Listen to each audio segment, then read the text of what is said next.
The Golden House hides the Jiao. Chen AJiao, Empress of Liu Qi, Emperor Wu of the Western Han Dynasty. The story of hiding AJiao in a golden house is about Liu Qi, Emperor Wu of the Western Han Dynasty. And the woman he wanted to hide in his golden house was Chen AJiao, the later Empress of the Western Han Dynasty. As mentioned above, Princess Chen AJiao was married to Liu Qi, the son of Madame Wang, the king of Jiaoda, by the marriage of Princess Chen AJiao and Madame Wang. This Chen AJiao was intelligent and cute since she was a child, and often went to the palace with her mother to play with her cousin Liu Qi, who was 2 or 3 years older than her. Liu Qi was very fond of this pretty and pampered little cousin. One day, Princess Liu hauled her nephew Liu Qi on her lap and asked him, "Nephew, do you want to get a good wife?" Liu Qi said, "Of course I do." The princess asked her daughter, "How about AJiao as your wife?" Liu Qi smiled and said, "If AJiao is given to me as my wife, I will build a palace of gold to hide her." AJiao laughed and laughed. "And Tantao Princess Liu Zhong is pleased to hear, if I get AJiao, I will store her in a golden house. In the air, comfortable." Liu Qi, this kid, is an affectionate boy who knows how to love and cherish women. So young, he said such considerate words to his wife. "If you marry your daughter AJiao to him, you will surely live a happy life."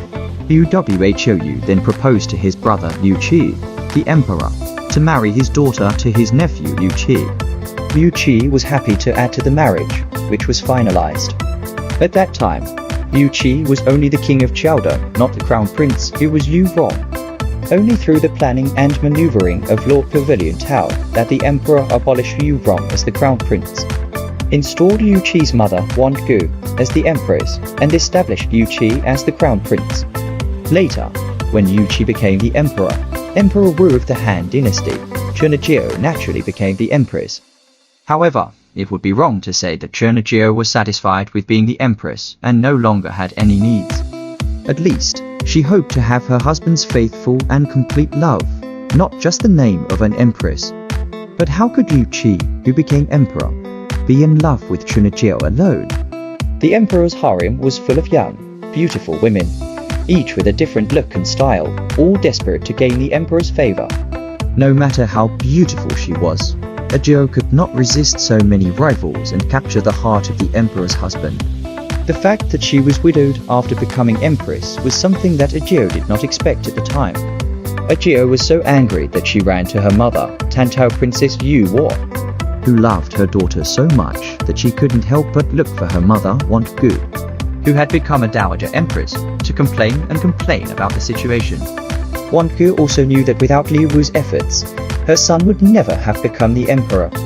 She warned her son, "You became the emperor at such a young age, and the old ministers were a bit displeased with you. And now you are upsetting your aunt, so if anything happens, it will be awful. Sona, I am a woman. I tell you, women like to listen to good words, as long as you are a little more careful, a little more attentive. It is easy to deal with. Do not make each other unhappy, so as not to cause trouble." Han Wudi heard, also thinks that the mother said reasonable, and Queen Chen AJiao and made peace again. However, Chen AJiao themselves do not compete, the belly always bulging, not pregnant with the emperor's dragon seed. General people are still unfilial 3. No queen is great, and do not have a son of the emperor, which is a great pity. Chen AJiao, who could not give birth to a son, no longer wanted to restrain her husband, but also lost the reason to open her mouth to stop. At this critical moment, the beautiful songstress Wei Zifa took advantage of the situation, captured Emperor Wu's heart, and soon became pregnant with Emperor Wu's seed. Panicked and anxious, Chen AJiao had to ask the most famous sorceress of the time, Xiaochu Clothes, to perform witchcraft to win back her husband's love and get pregnant and give birth to a child. Chen AJiao's motives were simple and understandable. Still, during the Han Dynasty, people were not yet enlightened, and when they heard that the sorcerer was secretly practicing witchcraft, they thought they would be in deep trouble, and their deaths would not be far away. When Emperor Wu of the Han Dynasty heard that the Empress had invited a sorcerer to the palace to cast spells, he immediately ordered the court to investigate the case. As a result, AJiao clothing was beheaded, and more than 300 people were implicated, and Empress Chen was sent to the Cold Palace, where she lived in the Changmen Palace. In Changmen Palace, Chen still wanted to win back her husband's love by defeating her rival, Wei Zifu. She heard that Emperor Wu of Han admired Sima Xiangru's fugue, so she asked Sima Xiangru to write a piece of Changmen fugue with her as the central theme for thousands of dollars and taught it to be recited by the palace maidens in the hope that if Emperor Wu of Han heard it, it would stir up the old feelings. She would renew her friendship with him. It alludes to buying a fugue with 1,000 pieces of gold.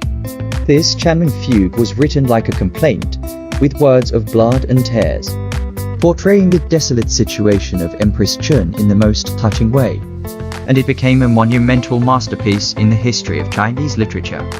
As a result, Sima Xiangru established his immortal status in the history of literature, and he could be said to have gained both fame and fortune. But Chen AJiao, who paid for the movie, still needs to receive the expected results. Because after the love has faded away, all efforts to redeem it or to make up for it are futile. Who can turn back the clock? The sweetness of the past can only be traced in the remnants of a dream. In 128 BC, Wei Zifu, who had given birth to 3 daughters in a row for Emperor Wu, finally gave birth to a son named Liu Diyu.